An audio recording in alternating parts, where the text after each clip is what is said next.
tumhara bharosa. He says, gun tumhar. Gun is your virtues. He says, those people who attribute their virtues to the Lord, my Lord, whatever goodness there is within me, it is all by your grace. You are the one who is solely responsible for that goodness. You have shown your goodness to me by causing me to do certain things right. So he says, he who would attribute or think that all the goodness that he does is because of the Lord, but Jehi sababhati tumhara bharosa, but he holds himself fully responsible for his sinfulness. You know, all the bad things we attribute it to other people. You know, but the good things we say. He said, my Lord, those people who attribute all their goodness to you, but hold themselves responsible for all their evil doings. That's one thing we don't want. We don't want to say, I did this and I did the good thing, somebody else did the bad thing. But then nobody else. You alone there, but somebody else did the bad thing. You know, what is the wisdom in that statement? So he says, you see the trend of thing. What Tulsidas is writing here, what Valmiki is saying here, is our everyday examples in life. And the things that we try to turn around so as to make ourselves look good. If only we can shift from that and focus on this, work with this, we will be far better human beings. So he said, those people, my Lord, who attribute all their virtues to you and hold themselves solely responsible for their evil doings. He says, Ram abhagat priyavlaga hijehi, and those who fix all their hopes upon you and loves your devotees.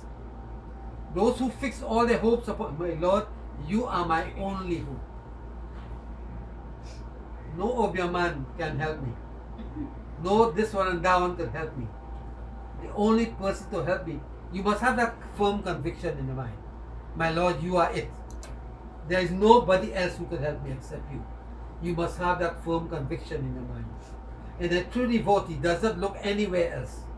The Lord is his dearest, best and only friend. So whatever difficulties he may find himself in, the Lord is it. So he says, my Lord, those who have this thought in their mind that you are the only one who is responsible for having me as I am, as good as I am, and who can make me better. He says, Tehi ur basahu sahit by day. Tehi ur. Ur means a heart. That's another word for heart. So in his heart is a blessed place, my Lord. His heart is a mandir. It is a church. It is a mosque. Go there, my Lord, and make that heart your home. So where does the Lord reside? In the heart. But the strange thing is, if the Lord resides in our heart, the question is, how it is some people are so very good and others are so very bad, and the Lord is dwelling there. I will give you an illustration. Lord Shankara, he is the reabsorber of the universe.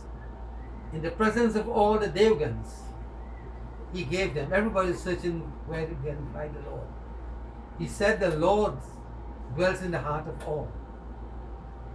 But he is only revealed as fire is revealed by friction. Now let me explain that.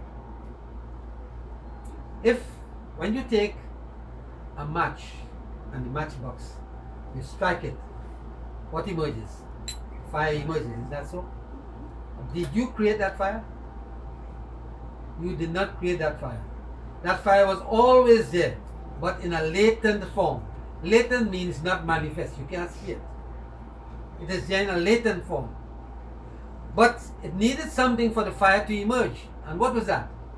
The friction caused by the sulfur, both sulfur. That friction, it was caused the fire to emerge. It was already there, but to bring it manifest, to show it, it had to have that friction. In a similar way, the Lord dwells in all hearts. But the friction that is needed is prem. Prem is a word for love, divine love.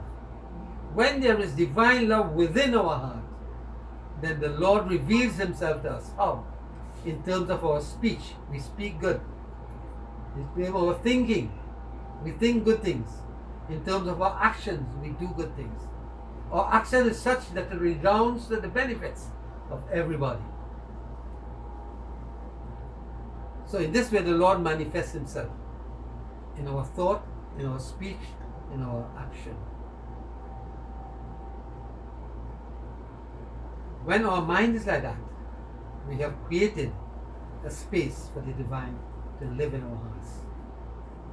Then he manifests, then he shows himself. Then we become like the good person, only thinking good things, as opposed to the person who is thinking evil thoughts all the time.